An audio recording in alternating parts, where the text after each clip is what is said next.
Olá pessoal do nono ano, então a prof agora trouxe para vocês uma aulinha sobre a física. Vamos fazer uma revisãozinha sobre as coisas importantes que a gente trabalhou nesse bimestre sobre a física e vamos ver se vocês conseguem um pouco entender e abrir um pouquinho sobre esse assunto aí para vocês, tá pessoal? Então, a importância da física, então, para que estudar física, né? Então a física ela é uma das ciências mais antigas, né?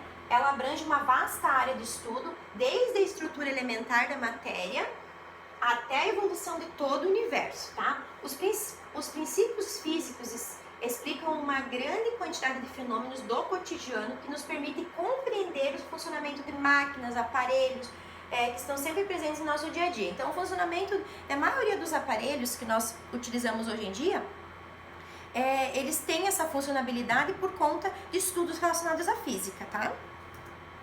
Então, na natureza, através do estudo da física, aprendemos a entender a diferença entre os conceitos de calor e temperatura, compreender as formas de transformação de energia.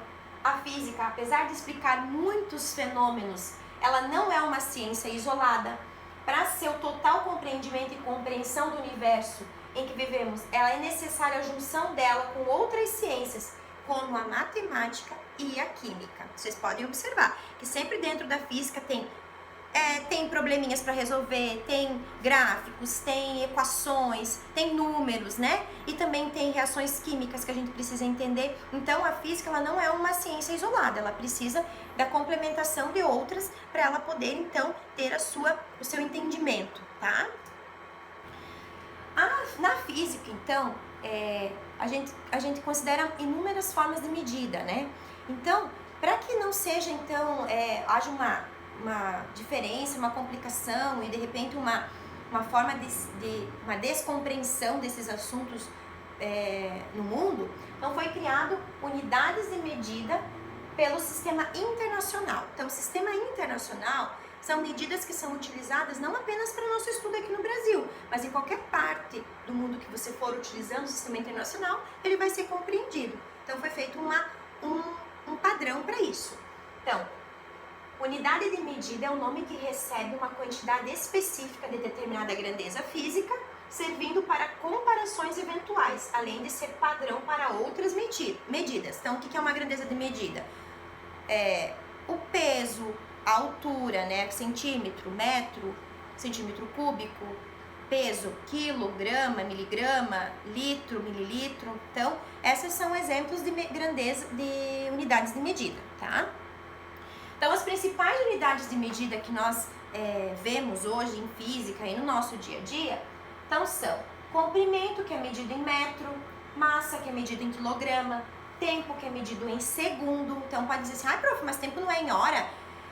Não, o tempo na unidade internacional é em segundo. Então, por isso que sempre quando vocês forem fazer algum probleminha matemático aí, que estiver em tempo, provavelmente ele vai exigir que você coloque em segundos. Então, sempre lembrem disso. Aí precisa fazer uma conversão de medidas, tá? Temperatura, a unidade internacional, ela traz o Kelvin. Nós utilizamos aqui no Brasil o grau Celsius, mas se você for fazer pela unidade internacional, você vai ter que converter esse grau Celsius em graus Kelvin, né? No caso, Kelvin. Quantidade de matéria, mol, intensidade luminosa, candela, tá? Então, a criação de um sistema de unidades com padrões internacionais tem por finalidade padronizar um conjunto de unidades e medidas, facilitando as relações comerciais e as trocas de informações científicas entre os países, tá? A escala e os prefixos. Então, em física, muitas vezes é preciso indicar dimensões extremamente pequenas, né? Como o tamanho das partículas atômicas, por exemplo, né?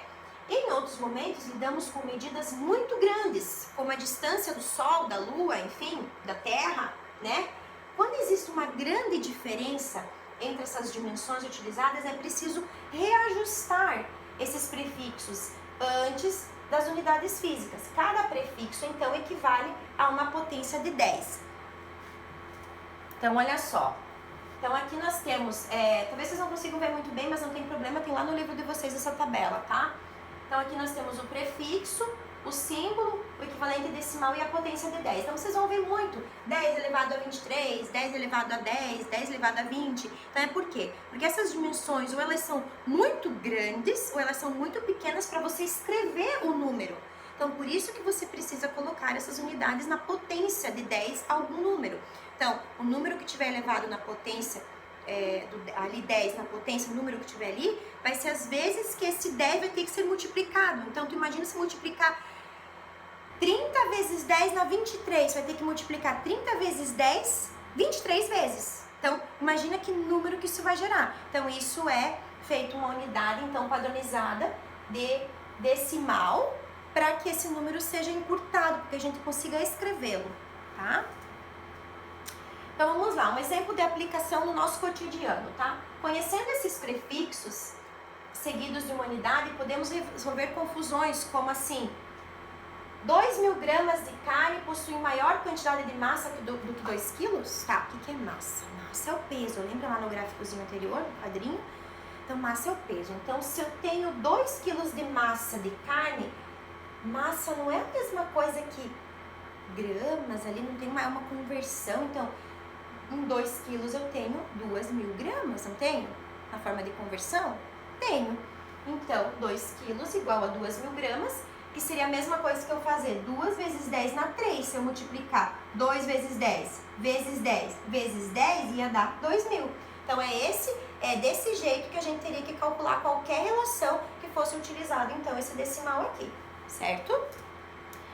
Então, pessoal, eu trouxe só mesmo esse apanho geral das unidades e prefixos para vocês entenderem por que a gente utiliza eles e as formas, de repente, que vocês utilizam no dia a dia e não percebem. Claro que a gente vai estudar coisas que vocês vão dizer, meu Deus, para que estudar isso, né? Mas isso tudo é uma forma de você estimular o raciocínio e compreender algumas coisas no nosso mundo, né?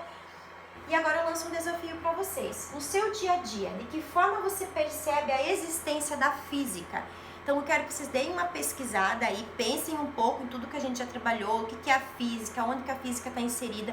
E aí, no ambiente de vocês, na vida de vocês, onde que vocês veem a física? Escrevam isso ou gravem um vídeo me falando aonde vocês veem isso, tá? Rapidinho, 1 minutinho. Que eu fico aguardando aqui esse trabalhinho de vocês dessa semana, tá bom? Um forte abraço para vocês, espero que vocês tenham gostado da aula de hoje, tá bom? Um abração.